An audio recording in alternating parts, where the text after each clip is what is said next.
Bon, ben bonjour et bienvenue à l'Église baptiste centrale de la Rive-Sud. On va continuer sur notre présentation concernant la théorie de l'évolution et les réalités de la création d'un Dieu créateur.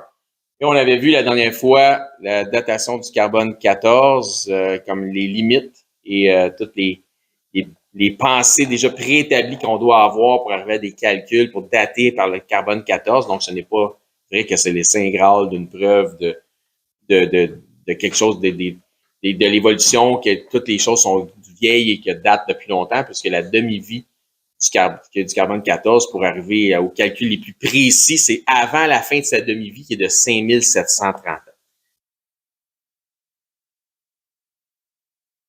Donc, les suppositions et les failles liées au carbone 14, ça va ressembler un peu à la dernière diapo qu'on avait vue. C'est que les résultats de la datation carbone 14 doivent s'accorder avec la datation géologique ou doivent être rejetés. Donc, déjà là, tu pars avec une supposition que la datation géologique des couches sédimentaires est bonne, mais peut-être qu'elle ne l'est pas. Puis nous autres, on sait que ça ne fait pas de sens. À cause que dans la datation géologique, tu élimines la possibilité du catastrophisme qui est le déluge global. Si le déluge global, et on croit que le déluge global a eu lieu, le déluge de Noé, mais ça change toute la donne. Déjà là, on part avec des suppositions. Donc, la datation carbone 14 se limite théoriquement, donc c'est de la théorie, à 50 000 ans. Mais après 5730 ans, c'est difficile d'avoir vraiment quelque chose de précis.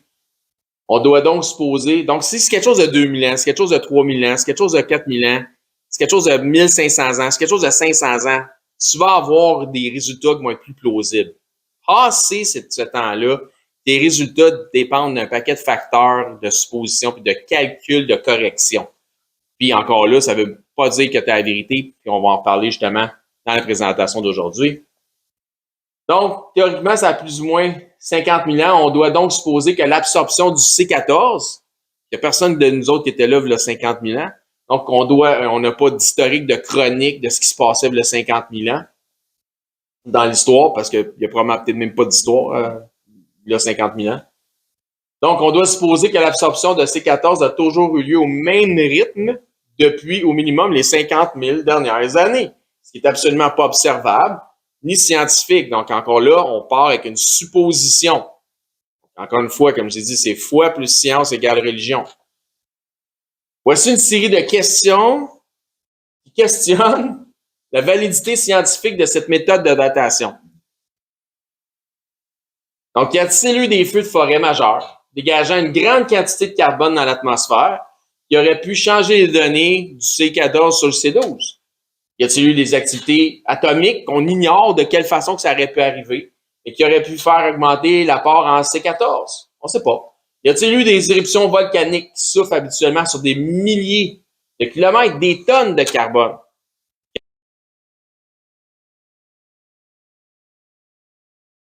Qui auraient pu changer la donne en C12, C14? Y a-t-il eu des éruptions solaires, des chutes de météorites?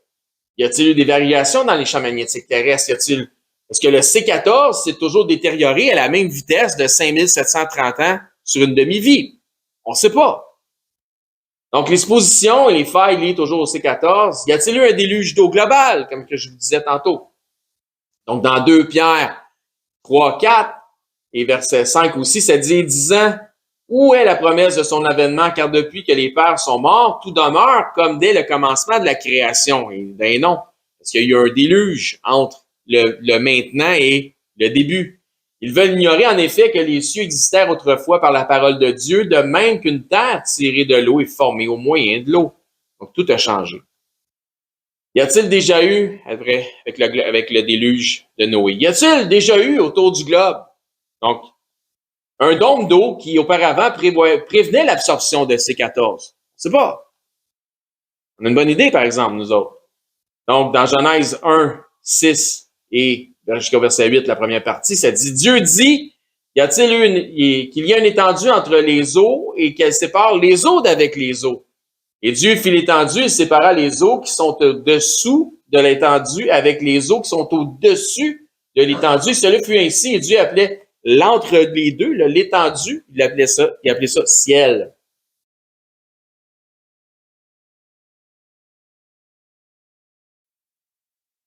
Donc, on ne sait pas. Donc, paquet de suppositions. Il ne s'agit ici que de quelques-unes des questions qui demeureront toujours sans réponse certaine et qui obligent cette méthode de datation à inclure des suppositions qui ne s'accordent absolument pas avec un réel contexte scientifique.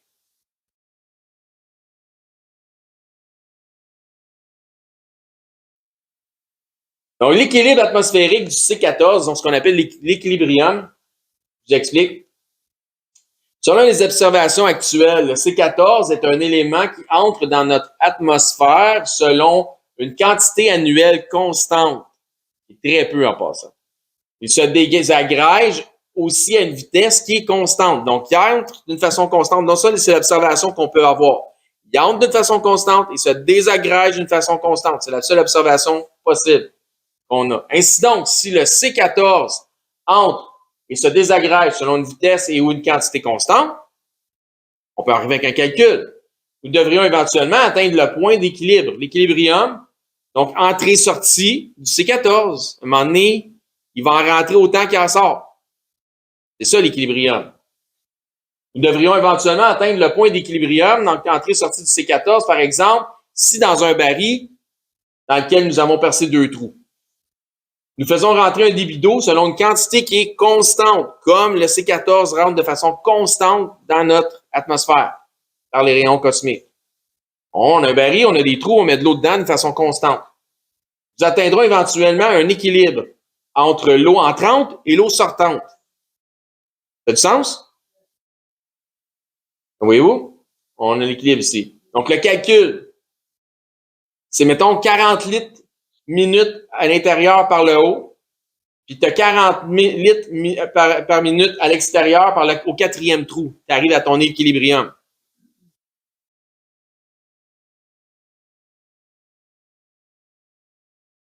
Donc, ça égale quoi, ça? L'équilibre. Ainsi, l'équilibrium, l'équilibre entrée-sortie fera en sorte que la quantité d'eau dans le baril restera toujours la même, tant et aussi longtemps que le flot coulant demeurera intact. Tant et aussi longtemps que tu vas avoir 40 litres minute qui rentre, tu vas avoir 40 litres minute qui sort. Tu vas arriver à l'équilibre. Il en va de même pour la part du C14 dans notre atmosphère.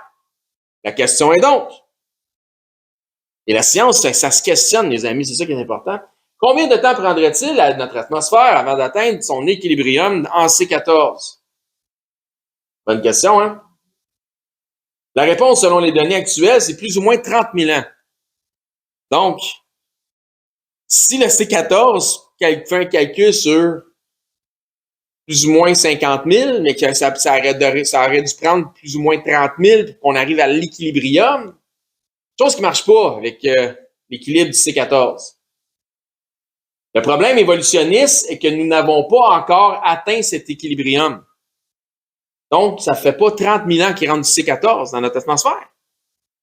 Car il y a plus de C14 maintenant qu'il y en avait il y a 25 ans, puis ça, c'est observable. En fait, il a été calculé que le carbone radioactif se forme annuellement encore 28 à 37 % plus rapidement qu'il se détériore. Il en rentre encore plus qu'il en sort. On n'a pas atteint l'équilibrium.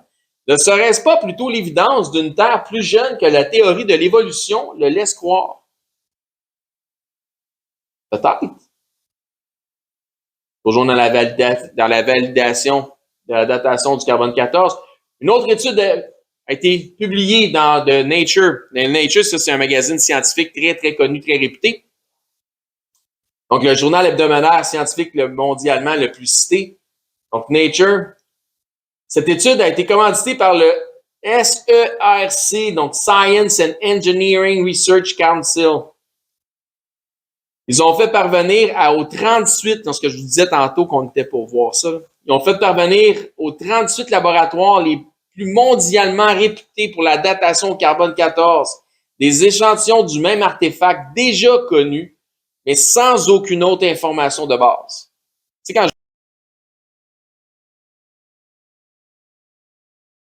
je vous disais, là, de la semaine passée, donne-moi des informations, m'a donné la date que tu veux. C'est bien ça. Ils ont fait. Le résultat était le suivant. Seulement 7 des 38 laboratoires les plus réputés mondialement ont réussi à obtenir une date proche de la réalité. 18% de correct contre 82% d'erreurs. On m'a dit de quoi à l'école tu passes pas. À l'école sur deux. Où? Certains des laboratoires ont même rapporté des résultats erronés de plusieurs milliers d'années dans le champ, mais pas à peu près. Là. La demi-vie du carbone 14 étant de 5730 ans, n'importe quel matériel organique qui devrait supposément être plus vieux que 100 000 ans, n'oubliez pas, c'est pas supposé dater plus que 50 000. Donc, n'importe quel matériel organique qui devrait avoir plus de 100 000 ans ne devrait plus avoir de traces identifiables de carbone 14. Même s'il y en a, tu ne le trouveras pas. C'est ça que ça veut dire.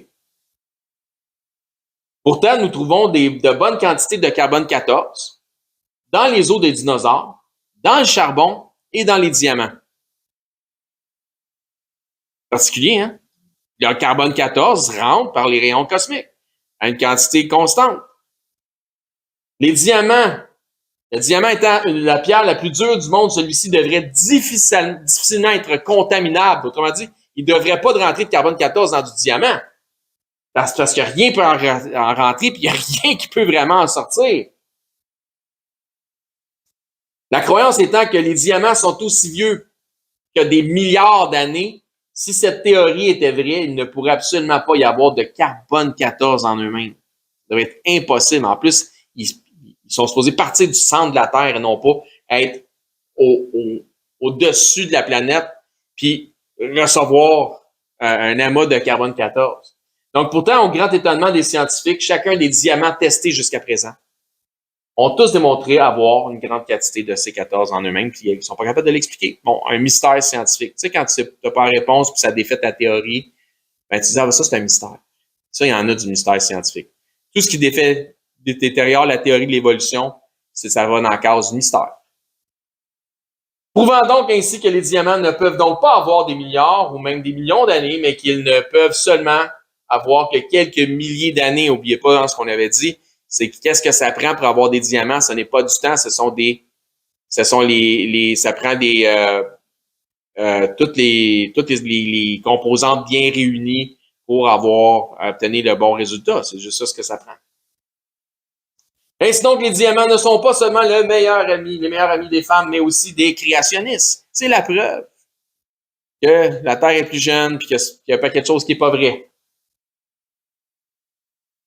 Bon, nouvelles données scientifiques et l'avenir de la datation carbone 14. Selon de nouvelles données scientifiques, le futur de la datation carbone 14 pourrait bel et bien être en danger. Pourquoi? Regardez bien ça. Là.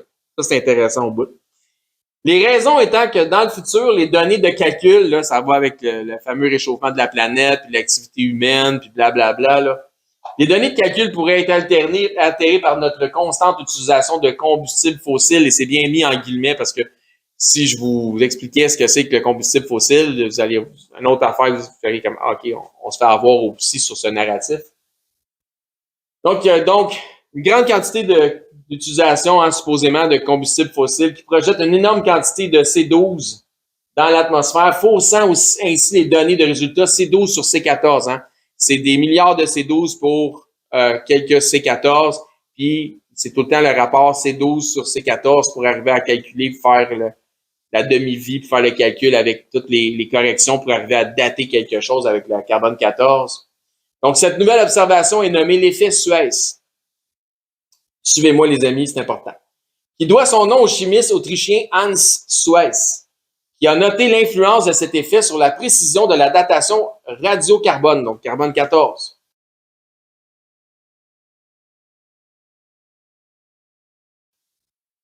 Depuis au cœur de la guerre froide, les USA, l'URSS et d'autres nations ont testé plus de 500 charges atomiques qui ont répandu une grande quantité de C14 radioactifs dans notre atmosphère. Une norme scientifique adaptative, c'est fou, a donc été développée. Tu sais, quand je vous disais, il fallait que tu corriges le calcul pour arriver au bon calcul. Donc, avant 1950, avant la guerre froide, avant les explosions, etc. Donc, ça, c'est le présent. Et donc, 1950, c'est le présent. Avant 1950, c'est before present. Donc, après 1950, c'est le présent. Avant le présent. En tout cas, vous allez voir, c'est fou. Ainsi donc, en théorie, un être décédé dans les années 1960 pourrait avoir un indice d'âge négatif comme s'il avait voyagé dans le temps. Encore théoriquement, un être qui décédera en 2050, en 2050, testé la même année que son décès aurait les données d'avoir 1000 ans. À cause de l'utilisation. C'est complètement fou. On continue à utiliser ça comme étant quelque chose qui est valide. La datation carbone 14 est le gros non-sens. Étonnamment, la première datation carbone 14 a été accomplie en 1949 par Willard Frank Libby. C'est bien compliqué l'affaire. En 1960, il reçoit le prix Nobel. Okay. 1949, première datation au carbone 14. 1960, il reçoit un prix Nobel de chimie pour le développement de cette méthode. Regardez bien ça. L'effet Slice, que je vous ai dit qui a découvert que si tu fais ça, il arrive ça, puis que ça va fausser les données. L'effet Slice a été développé en 1950, un an après la première datation. On a continué à rouler avec ça comme si c'était le Saint Graal de la réalité des choses. Donc, déjà après un an, la première datation carbone 14, la science démontrait clairement les limitations fragiles et incohérentes de cette méthode.